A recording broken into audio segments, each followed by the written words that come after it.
Queridos irmãos, que o Espírito Santo, o Espírito de sabedoria, de conhecimento, de graça e de súplica, esteja sobre todos nós nesta noite, em que queremos refletir nas palavras de Jesus, ditas lá na cruz. Pai, perdoa-lhes, porque não sabem o que fazem. Pensando neste pedido de Jesus, Pai, perdoa-lhes, me passou na mente a quem Jesus estava se referindo nessa oração. A quem que Jesus estava colocando diante do trono do seu Pai Celeste, quando ele olha para o céu e diz: Pai, perdoa-lhes. Talvez, e isso é muito natural do ser humano, nós queremos sempre achar culpado ou culpados de tudo nessa vida. Acontece um fato, nós já procuramos um culpado. Nós já tentamos identificar e já muitas vezes sentenciamos. Sentamos na cadeira de juiz e já decretamos como tinha que ser e o que tinha que fazer. Diante de achar culpados pelo fato ocorrido com Jesus, e essa oração, Pai, perdoa-lhes, eu fiquei pensando, de repente, Jesus estava colocando os discípulos dele diante de Deus, diante do seu Pai em oração. Por que os discípulos? Talvez Jesus tivesse alguns motivos para olhar para os discípulos e dizer: Pai, perdoa-lhes, porque não sabem o que eles fazem. Porque se os discípulos não tivessem dito e perguntado a Jesus: Mestre, onde queres que nós te preparemos a Páscoa? Quem sabe não entrariam em Jerusalém. Ou, um pouquinho antes, eles sairiam de Jerusalém. Quem sabe os culpados seriam eles. Ou até os próprios discípulos, porque fugiram de Jesus e fugiram da situação quando o negócio apertou para o lado deles. Quem sabe esta oração não só incluía os 12 discípulos, mas os outros 70 que também fugiram. Pai, perdoa-lhes.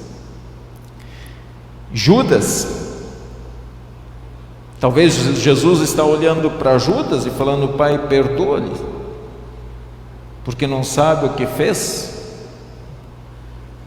Vendeu Jesus por 30 moedas de prata, um valor hoje que eu nem sei dizer em reais quanto custa, mas foram 30 moedas de prata. Pouco? Muito? Talvez para a época muito, tanto é que eles compraram um campo, um pedaço de terra, e lá começaram a sepultar as pessoas depois. Quem sabe é Judas. Talvez Jesus está olhando para os soldados que o prenderam naquele jardim do Getsemane, que o pegaram sem dó e sem piedade, olhando para eles, e estava dizendo: Pai, perdoa-lhes, porque não sabem o que fazem. Ou quem sabe, aqueles soldados que zombaram de Jesus enquanto estava apanhando, enquanto estava carregando a cruz, enquanto Cristo estava pregado na cruz, aqueles soldados que brincavam com o Filho de Deus. Talvez Jesus estava olhando para eles e disse: Pai, perdoa-lhes. Talvez Pedro, porque Pedro quando ele teve a oportunidade de confessar sua fé, ele disse: eu não conheço esse homem, eu não tenho nada a ver com esse homem, eu juro que eu não o conheço. Talvez Pedro, talvez o Sinédrio. Quem era o Sinédrio da época? Era o mais alto tribunal religioso dos judeus, do qual faziam parte os sumos sacerdotes, o atual e os anteriores, chefes religiosos, anciãos e professores da lei. Tinha 71 membros, incluindo o presidente. E o Sinédrio, muitos daqueles do Sinédrio, essas autoridades religiosas que gritaram crucifica-o, estavam lá diante de Jesus. Quem sabe Jesus estava olhando para eles e disse: Pai, perdoa-lhes. Talvez ele estava se referindo também a Herodes Antipas, o governador da Galileia, o homem que mandou matar João Batista e que depois questionou, fez muitas perguntas a Jesus, e Jesus simplesmente não se deu o trabalho de responder, porque provavelmente, como Jesus é sábio, ele viu que não resolveria naquele momento abrir a boca e simplesmente olhou e não respondeu. Simão, aquele que carregou a cruz de Jesus. Alguém vai dizer: mas por ele? Por quê? Não, porque se vocês olharem o texto bíblico, lá diz o texto que ele foi obrigado a levar a cruz. Ele não foi voluntariamente, ele não foi lá e disse: não, deixem que eu carrego. Não, ele foi obrigado a fazer isso. Até mesmo porque ele talvez nem conhecia ou nunca tinha visto Jesus. O que ele tinha a ver com o Cristo naquele momento? Talvez os soldados, de novo os soldados, sim, aqueles que bateram o prego na mão direita, prego na mão esquerda e o prego nos pés, aqueles que cravaram a coroa de espinhos sobre a sua cabeça, talvez eram eles. Ou será que era a multidão que acompanhou Jesus em todo o trajeto, desde dentro de Jerusalém até lá fora, no Calvário, quando simplesmente parado toda a multidão, simplesmente o ser humano parece que gosta de ver bagunça, gosta de ver o circo pegar fogo, né? E se não estiver pegando fogo, ainda dá uma atiçada, né? Parado e olhando o mestre carregar a cruz, sem nada a fazer. Quem sabe Jesus estava olhando para aquela multidão e disse: Pai, perdoa-lhes. Enfim, por quem daquelas pessoas Jesus estava orando afinal? Será que por Pilatos, que podia libertar Jesus, dizer para ele: não, você está livre, pode ir embora, mas resolveu lavar a mão? Por quem será? Ou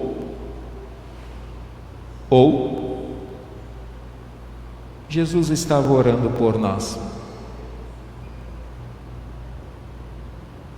Pai, perdoa-lhes porque não sabem o que fazem. Será que naquela oração Jesus estava pensando em mim, estava pensando em vocês?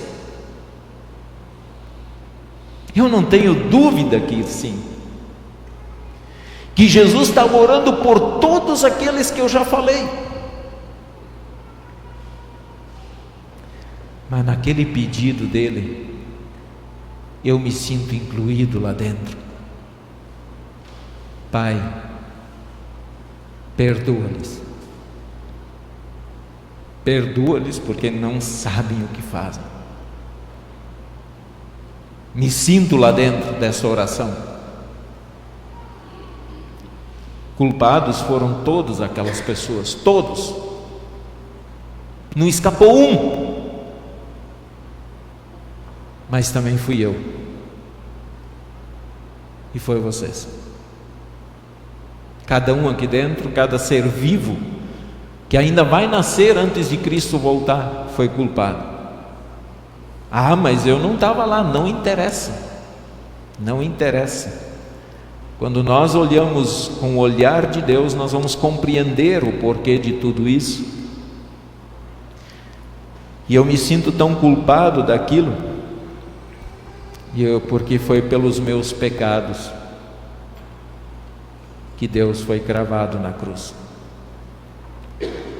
E se foi por mim e foi por vocês, eu quero que vocês então imaginem todos os nossos pecados, todos eles, sendo os pregos agora. Pecados que lembramos, que esquecemos, que fizemos porque queria fazer, porque nosso coração também é ruim, nosso coração é humano, pelo nosso egoísmo, pela nossa ganância, pela nossa cobiça por tudo. Imaginemos que todos os nossos pecados são os pregos e são o martelo.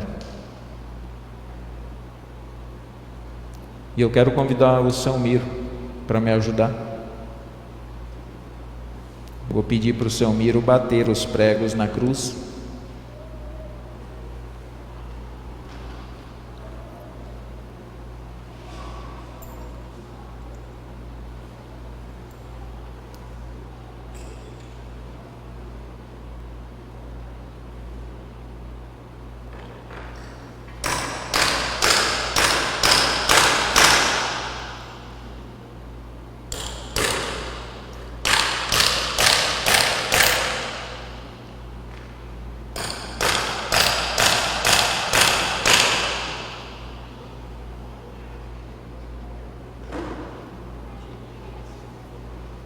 Obrigado, Senhor.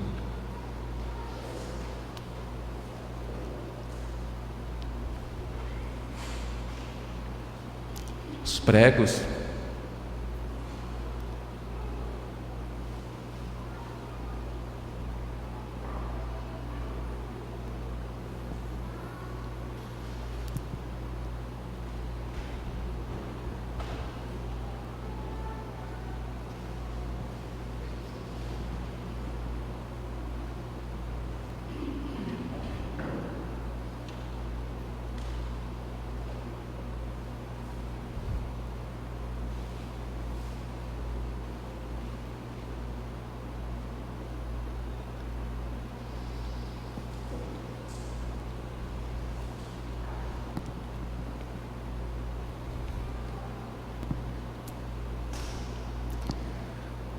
Se tem um culpado, sou eu.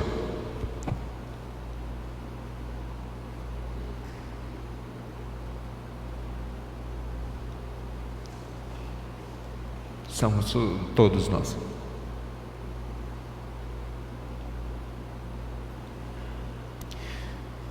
Eu fico imaginando os discípulos, toda a multidão olhando para Jesus pregado na cruz. Aqueles homens que depositaram uma confiança enorme em Cristo.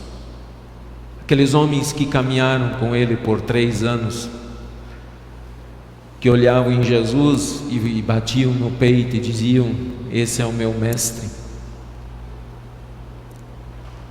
E agora eles olham Jesus pregado na cruz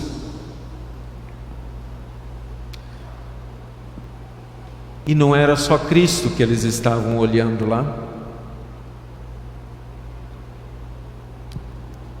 mas eles estavam olhando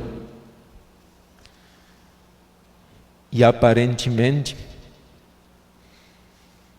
não entenderam e talvez imaginaram que agora o amor de Deus também tinha se acabado.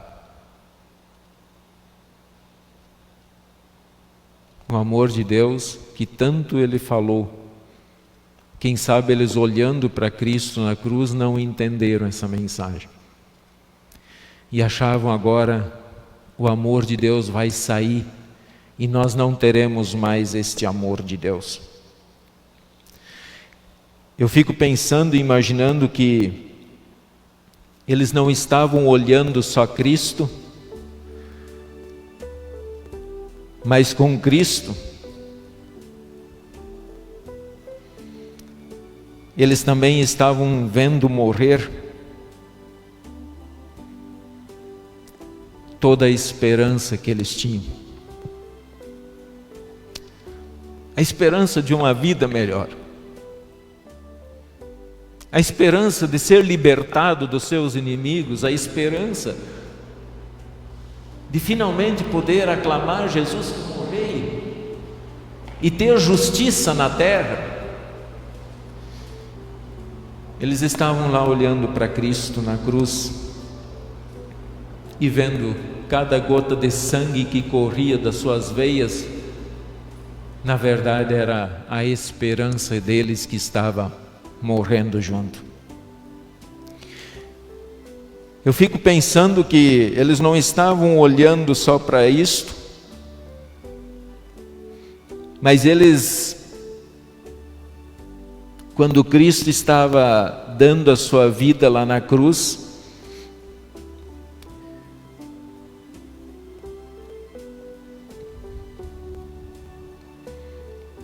quem sabe a esperança de estar,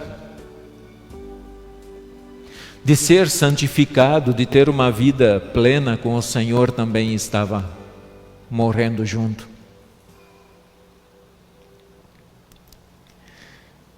Quando Cristo estava dando a sua vida lá na cruz, eles estavam, quem sabe, perdendo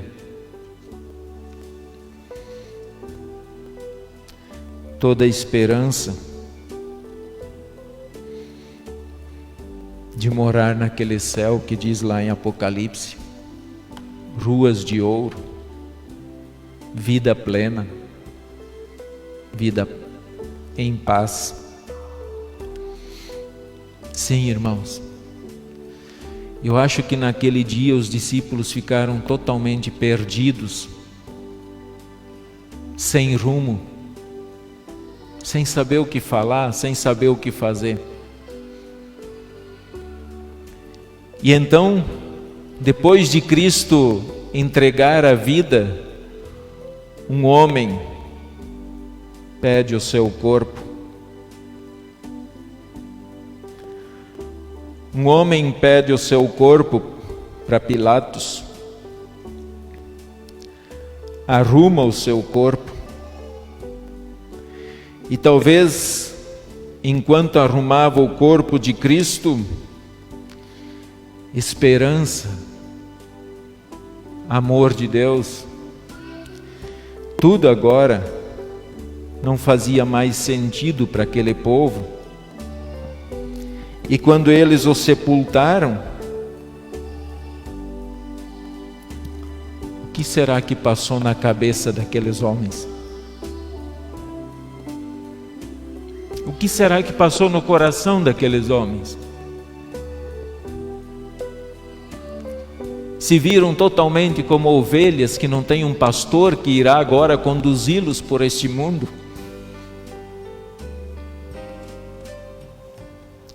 Os inimigos não. Os inimigos, e Satanás olhou, quem sabe, para tudo aquilo e disse: está morto, acabou, não incomoda mais. Os sumos sacerdotes pularam de alegria, porque se foram capazes de pagar 30 moedas de prata para vê-lo morto, agora pulavam, vibravam de alegria, porque finalmente aquele embusteiro, aquele homem que causa escândalo na sociedade estava morto, estava enterrado.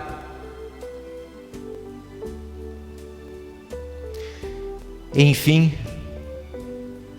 eu penso que eles naquela situação se viram totalmente perdidos. Só que eles esqueceram de um detalhe. No terceiro dia,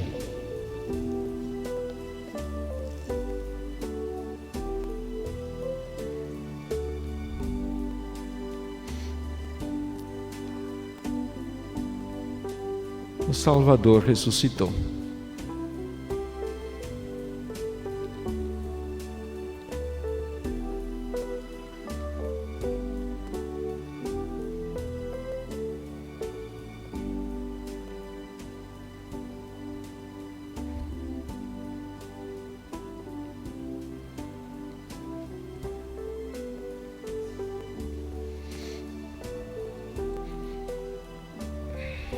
O Salvador não ficou no túmulo. Ele vive. Ele vive. Os inimigos, se vibraram, foi muito pouco. Porque ele ressuscitou. E não foi só ele que ressuscitou, mas ele trouxe junto o amor de Deus. E hoje em Cristo nós recebemos o amor de Deus de forma plena. Plena. Se você ainda tem dúvida do amor de Deus por você, repense. Repense. Cristo trouxe a esperança. Cristo é a esperança. Cristo é a nossa esperança. E não há outra. Se alguém depositar a esperança em outro lugar, pois vai para o inferno. Cristo é a esperança. Cristo saiu dos mortos, Ele vive. Cristo trouxe consigo de novo o branco, que representa a santidade, o perdão dos pecados, a paz plena com Deus, que nós acabamos de receber aqui quando nós confessamos e recebemos o perdão de Deus, nós recebemos paz. Se você não sentiu a paz de Deus quando foi perdoado, repense. Sinta, ela está aí, ela é sua, Deus te dá. E Cristo nos faz ter de novo, de volta, aquele reino maravilhoso, de ruas de ouro, vida plena, nossas lágrimas enxugadas, a morte não existirá, nem fome, nem dor, nem vírus para impedir de nós querermos chegar na presença do Senhor. Cristo vive. Creia nele, irmão. Deposite nele a sua confiança. Não entregue o seu coração, a sua vida a mais ninguém. Ame esse Senhor e consagre a sua vida a Ele. E você vai ver as maravilhas que Ele faz por todo o seu povo. Que Deus mantenha o nosso coração fiel a Ele, hoje e para todo sempre. Amém.